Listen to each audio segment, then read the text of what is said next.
Many like you, many of you here may be like me, wondering why certain things exist in the world, like ants, tsetse flies, mosquitoes, and maths, But that is before you met somebody like Marcus du Sautoy, one of the foremost mathematicians in the world. Marcus doesn't just play football and the trumpet. He makes maths come alive. He explains why maths is not just about numbers, but it's a language that helps you understand creation and the nature of the universe, why footballers choose particular numbers for their jerseys, how you can predict weather, and perhaps even understand why hedge fund managers behave the way they do. Marcus has hosted many television series on maths and the importance of maths as a language. He's written 2 plays. He's written a book called Symmetry, which brings home to us the aesthetics of nature that can be explained by maths. And barring Richard Dawkins, he is the only Simeone professor ever to hold that chair as the professor of public understanding of science. So today, to bring us and introduce us to the aesthetic of maths, please welcome Marcus du Sautoy.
Of course, none of that would have been possible without the power of mathematics. Intriguingly, a few years ago, when David Beckham moved to Real Madrid, I was very intrigued by how much kind of interest and speculation there was about the choice of the number shirt that he was playing in, the number 23 shirt.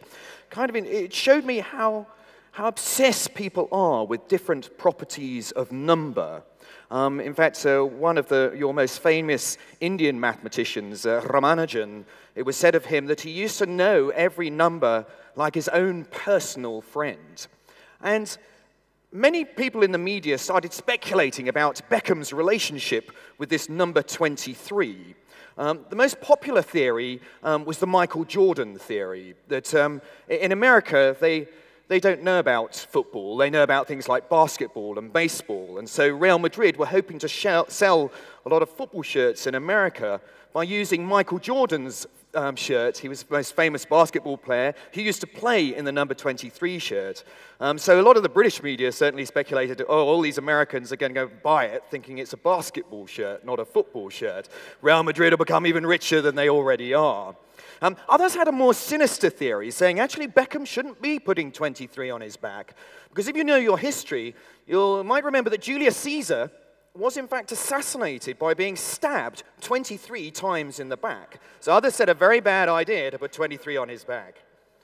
Now, being a math nerd, as soon as I saw this number, I said, it's a really interesting number, because it's an example of a prime number. Now, a prime number, if you might remember from school, is a number which is only divisible by itself and 1. And they're the most important numbers in my subject. In fact, about the same time as Beckham's move to Real Madrid, I'd just written a book all about my prime numbers. They are my real personal obsession as a research mathematician. This is the front cover of the book. My publisher let me choose my favorite primes to put on the cover of the book. So, of course, I live at a prime number house. So this is my house number, number 53. I live in London, although I work in Oxford. My local bus that I take, I only take prime number buses, number 73. And my local football team, we just stolen a player from our rival team and put him in the 23 shirt. I'm an Arsenal supporter, so I put an Arsenal 23 shirt on the front cover of the book. Now, of course, all the media saw this and said, oh, here's the man who can explain why Beckham chose the number 23 football shirt. So just as in India, we are also obsessed with sport and films and other things in England, we have a radio station which is just dedicated to sport, Talk Sport Radio. But they invited me onto their radio station to explain my theory about the 23 shirt. I think it must be the first time that higher mathematics has ever been talked on this radio station. So I regard that as a real coup.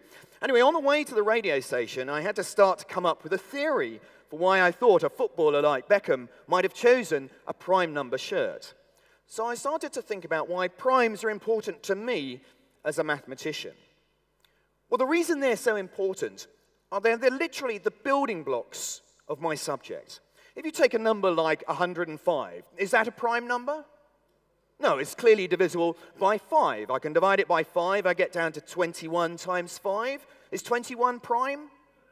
No, I can divide that into 3 times 7. So 3, 7, and 5. Now I've got down to numbers I can't divide any further. These are the primes, the indivisible numbers from which you build every other number. So 105 is built out of the primes 3, 5, and 7. And I like to call these prime numbers the atoms of arithmetic. For me, they are really the periodic table of mathematics. In chemistry, the most important thing that any chemist student learns is about the periodic table, atoms from which you build all the molecules in the universe. Well, the primes, for me, are really the atoms, the hydrogen and oxygen of the world of mathematics. So I started to look at Real Madrid's football team. And it's clear that they've got a mathematician on the bench there at the time, because all the key players, all the building blocks of Real Madrid at the time, the Galacticos, they were all playing in prime number shirts. You had Carlos, building block of the defense, was number 3. Zidane, building block of the midfield, number 5. Raul, number 7. Ronaldo, number 11. So Beckham comes along, he's a building block in their team, a Galacticos. So clearly this mathematician on the bench said, well, he deserves a prime number shirt, and so got the number 23 shirt. So this is my theory. Now, I can talk about prime number football shirts from a little bit of experience, because I also play for a football team in the East End of London. We're called Recreativo Hackney. Unfortunately, we don't have enough players to have 23 shirts, so I couldn't have the 23 shirt. But I play in the number 17 shirt, a very nice prime, a prime called a Fermat prime. Now, we play in the Super Sunday League Division 2. Now, unfortunately, we didn't do too well in our first season in this league. If you look, we're right down there at the bottom. But my prime number shirt did help me. If you look at the goals for, we scored 25 goals, and one of those is my goal, which I'm very proud of. But unfortunately, if you look in the goals against us, we had 64 goals scored against us, and unfortunately, one of those is also my goal, which I'm not so proud of. Anyway, every season, Real Madrid get bigger and bigger, so they're going to need more and more of these prime numbers. So they come to me, the mathematician, and say, can we buy a formula off you for finding the next biggest prime number? And they'll be very surprised to learn that actually, mathematicians don't have some magic formula for finding these numbers. In fact, trying to understand where the next prime number is represents one of the biggest mysteries in our subject. I think many people have this impression that mathematics is somehow finished, that it's all kept in some wonderful textbook which is handed down to us, and they don't realize that mathematics is an evolving, changing subject with lots of things we still don't yet understand. When Fermat's last theorem got proved, I think that most people felt, well, that's the last theorem, we finished mathematics. But actually, trying to understand these prime numbers is one of the mysteries of my subject. And I think it actually goes to the heart of what it means for me to be a mathematician. When I was at the party last night and people said, oh, what do you do? And I said, oh, well, I'm a mathematician. You could see the look of fear that descended on their faces. They would suddenly find that their glass had become very empty, and they would drift off towards the bar. But I'm a very persistent person, so I would chase after them and say, no, we're a very misunderstood breed, mathematicians. I do something very interesting. I think that most people think that mathematics, that as a research mathematician, what I'm doing is sitting in my office doing very long division to a lot of decimal places. Well, a computer can do that. Perhaps I'm out of a job. But no, a mathematician, I define a mathematician as a pattern searcher. Somebody who looks for logic and pattern in the chaotic world around us. And I think actually we'll find that that's a theme running through everybody who's going to talk here over the next few days. That actually to think means to look for patterns and structure. And mathematics is perhaps the greatest subject for looking at the information that we've seen in the past, trying to distill where it's come from. But more importantly, spotting those patterns to be able to see where we're going to in the future. It's not just numbers, but the whole of the natural political world that depends on this mathematical mind in order to be able to actually navigate and make predictions about where we're going next. So in order to get you to start thinking, which is what you're here for, I've got a few patterns that I want to test on you to see how good you are at spotting patterns. So you've probably had these kind of little tasks at school where you get given a sequence of numbers and you've got to spot the logic behind the numbers to be able to predict what's the next number in this sequence. So if you've got a maths degree, you're not allowed to play on the first few, okay? But if you haven't got a maths degree, what's the next number in the sequence? 1, 3, 6, 10, 15, 21, 28. 36, oh, very fast there. Exactly. Now, you've got these numbers probably by adding 1, plus 2, plus 3, plus 4. These are the triangular numbers. And you can view them very graphically. They're the number of stones you need if you're making a triangle with an extra layer on each time.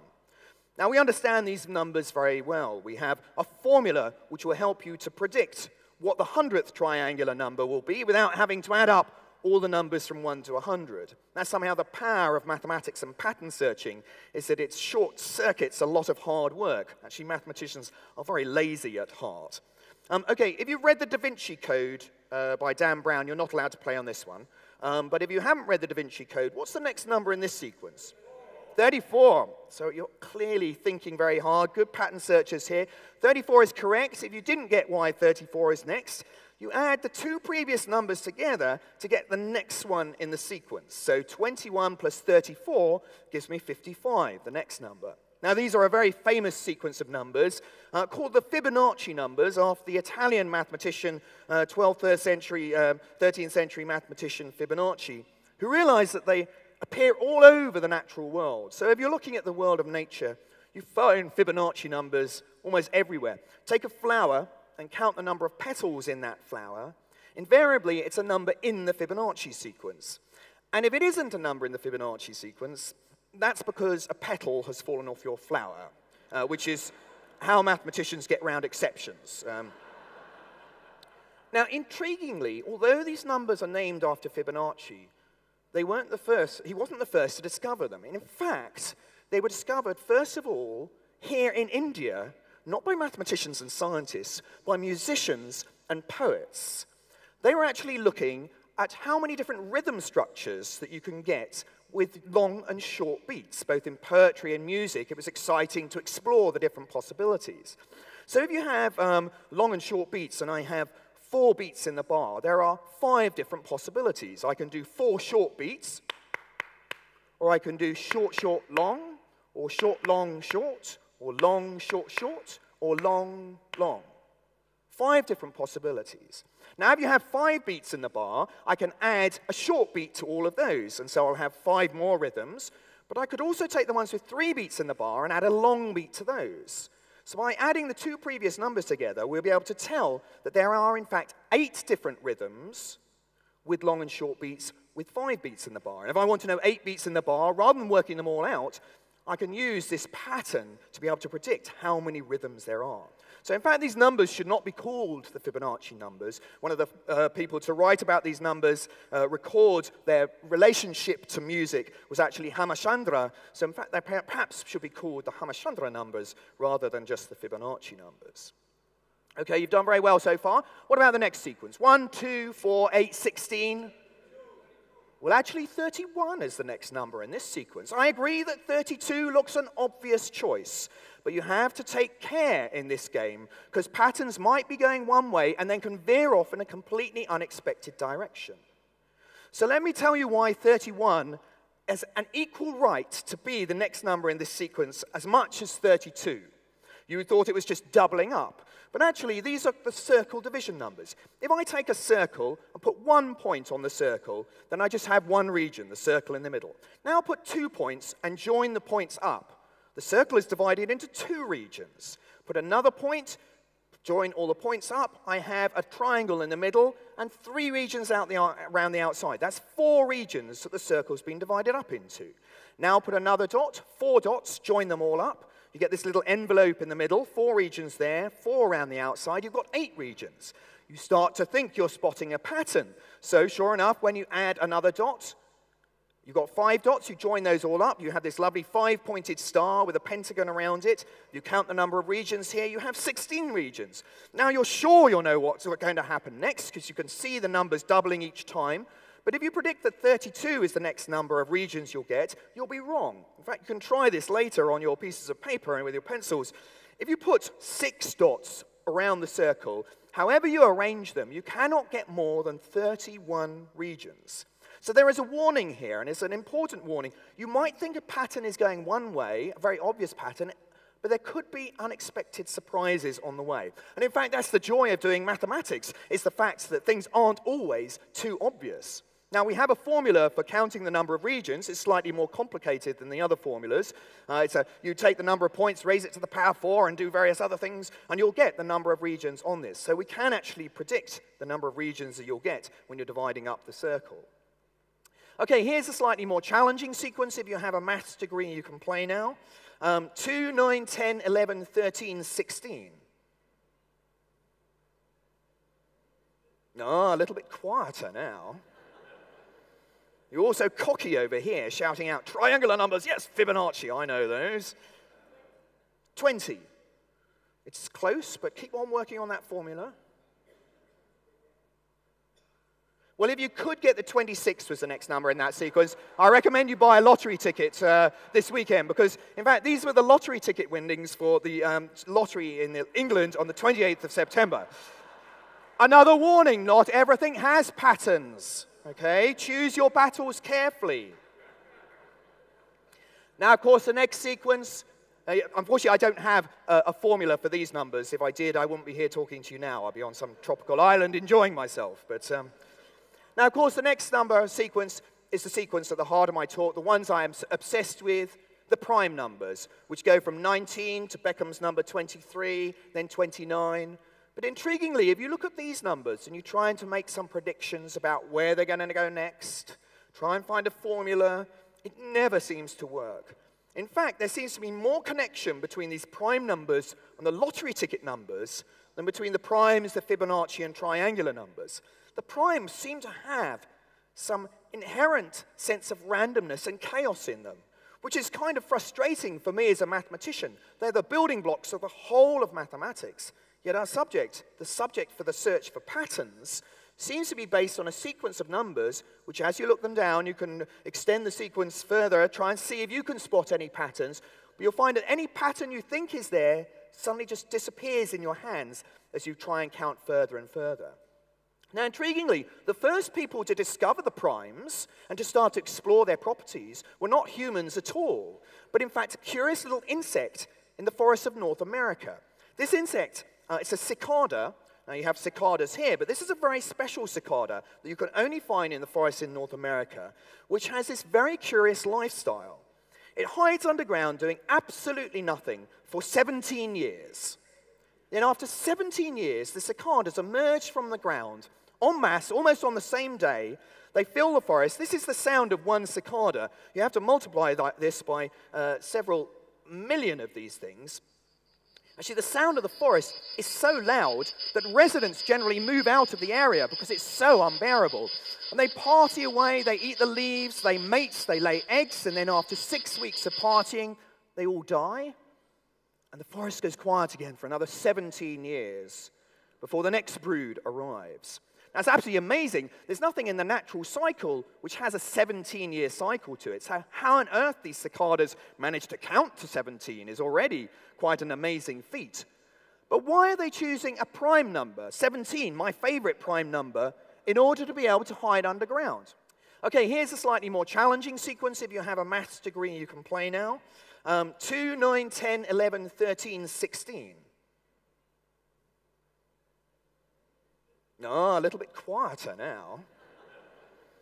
You're also cocky over here, shouting out triangular numbers. Yes, Fibonacci, I know those. 20. It's close, but keep on working on that formula. Well, if you could get the 26th was the next number in that sequence, I recommend you buy a lottery ticket this weekend, because, in fact, these were the lottery ticket winnings for the lottery in England on the 28th of September. Another warning, not everything has patterns, okay? Choose your battles carefully. Now, of course, the next sequence, unfortunately, I don't have a formula for these numbers. If I did, I wouldn't be here talking to you now. I'd be on some tropical island enjoying myself. But now, of course, the next number sequence is the sequence at the heart of my talk, the ones I am obsessed with, the prime numbers, which go from 19 to Beckham's number 23, then 29. But intriguingly, if you look at these numbers and you're trying to make some predictions about where they're going to go next, try and find a formula, it never seems to work. In fact, there seems to be more connection between these prime numbers and the lottery ticket numbers than between the primes, the Fibonacci, and triangular numbers.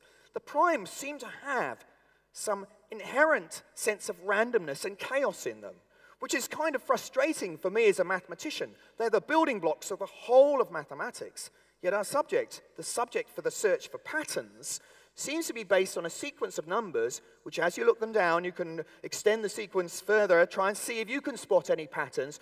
But you'll find that any pattern you think is there suddenly just disappears in your hands as you try and count further and further. Now, intriguingly, the first people to discover the primes and to start to explore their properties were not humans at all, but in fact a curious little insect in the forests of North America. This insect, it's a cicada. Now, you have cicadas here, but this is a very special cicada that you can only find in the forests in North America, which has this very curious lifestyle. It hides underground doing absolutely nothing for 17 years. Then after 17 years, the cicadas emerge from the ground en masse, almost on the same day. They fill the forest. This is the sound of one cicada. You have to multiply this by several million of these things. Actually, the sound of the forest is so loud that residents generally move out of the area because it's so unbearable. And they party away, they eat the leaves, they mate, they lay eggs, and then after 6 weeks of partying, they all die. And the forest goes quiet again for another 17 years before the next brood arrives. That's absolutely amazing. There's nothing in the natural cycle which has a 17-year cycle to it. So how on earth these cicadas manage to count to 17 is already quite an amazing feat. But why are they choosing a prime number, 17, my favorite prime number, in order to be able to hide underground? Well, we're not too sure. But it seems to be something about the primeness, because there's another species in another area in North America which has a 13-year life cycle. You find 17, 13, but you never find 12, 14, 15, 16, 18, just these two prime numbers. So what is it about the primes which seems to be helping these cicadas? Well, we think, and it's only a theory, that there might have been a predator that also used to appear periodically in the forest and would try and time its arrival to coincide with the cicada. Now, the cicada which had a prime number life cycle could keep out of sync of the predator much better than those with a non-prime number life cycle. You can do a little experiment. Suppose the predator appears every 6 years. A cicada that appears every 9 years, not a prime number, will meet it every 18 years. It'll get wiped out. But take a cicada that appears every 7 years, well, 6 and 7 don't meet until year 42. So the primeness, although it's appearing more often in the forest, actually enables the cicada to survive much better. So perhaps the reason Beckham chose 23 is that primes are the key to survival in the natural world.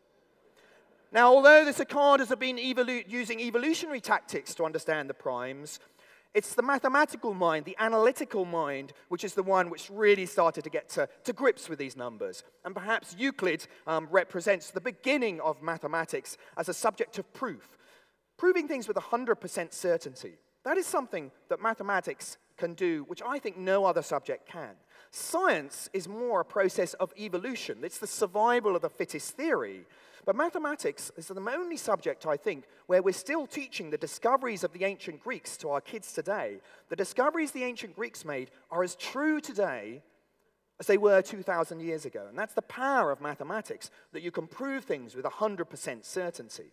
And so Euclid proved in one of his books that the primes, they go on forever. You could never write down a table of primes. The chemists have a periodic table of chemical elements, which lists all the elements from which can create atoms.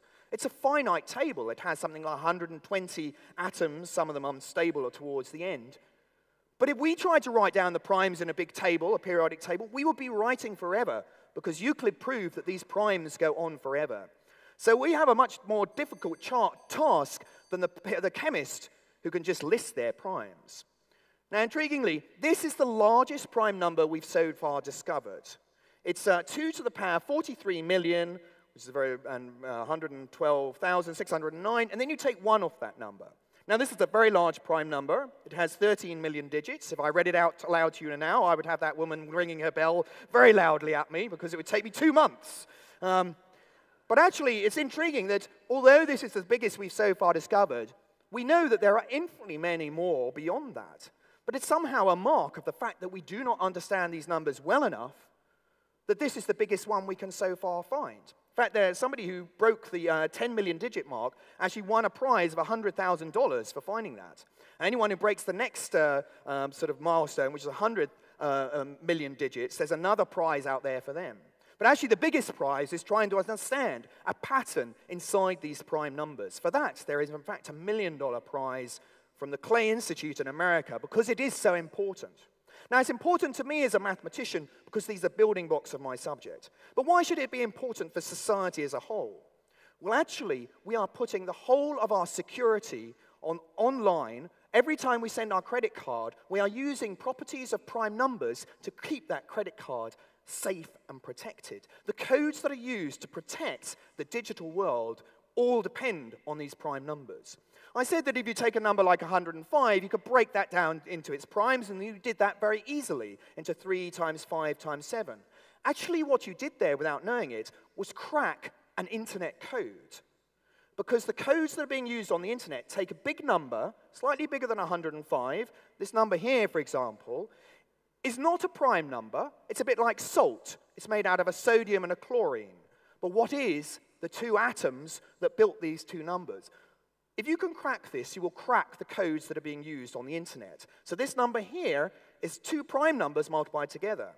The person who built this hasn't told anybody yet what those 2 primes are. And there's another prize if you can find the 2 primes which divide this number here. And if you can do that, you will get access, and you can do it for any number. You'll be able to crack every code that's being used on the internet today.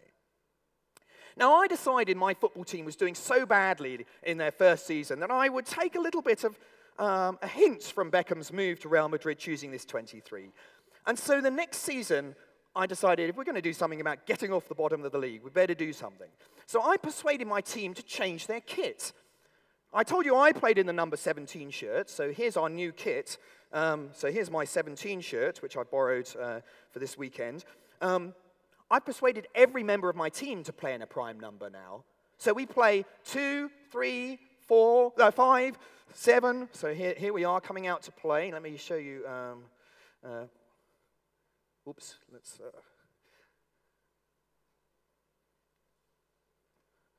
So we go all the way up to 43. Primes all the way up to 43. And it's extraordinary. It transformed our season. Using these prime number shirts, we came second in the league. We got promoted to the Super Sunday League Division 1. Where unfortunately, we learned very quickly that these prime numbers, they only last for 1 season, because we've been relegated back down again to the bottom division. And I'm currently working on a new theory, which is this T-shirt. So I've given every member of my team a T-shirt with the quadratic equation that everyone has to solve if they're trying to work out where the ball is going to land to be able to bang it in the back of the net. In fact, involves solving this quadratic equation. So thank you very much.